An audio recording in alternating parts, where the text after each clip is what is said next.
కుటుంబం అంతా హ్యాపీగా ఉన్నారు, అంతా ఏ చీకు చింత లేని జీవితం చక్కగా సాగిస్తున్నారు. సో అలాంటి టైంలో మీరు ధ్యాన మార్గంలోకి ఎలా వచ్చారు? మా ఇంటి దేవత సుంకులమ్మ తల్లి. సుంకులమ్మ తల్లికి పూజ చేయండి బయటకు వచ్చేవాడిని కాదు.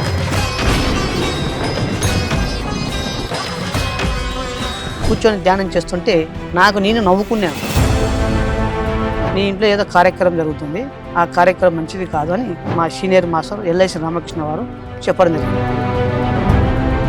నీకు నమస్కారం స్వామి, నీ పాదాలకన్నా ముఖ్యము, ఇది మానుకోవడం అంటే మాత కాని పని. శాకాహారి అవ్వమన్నారని ధ్యానం మానేశారు, పిరమిడ్కి వెళ్ళడం శాకాహారం అవ్వని చెప్పేసి పిరమిడ్కి వెళ్ళడం మానేసి ధ్యానం మానేశారు.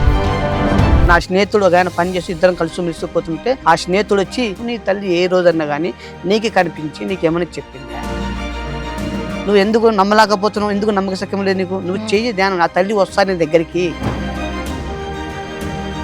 అమ్మవారు మీకు స్వయంగా చెప్పారు, నేను ఏ జీవిని బలి కోరలేదు, మీ కోరికలు కోరి మీరు బలిస్తున్నారు తప్ప నువ్వు ఎలా కూర్చున్నావు నేను అలానే కూర్చున్నాను.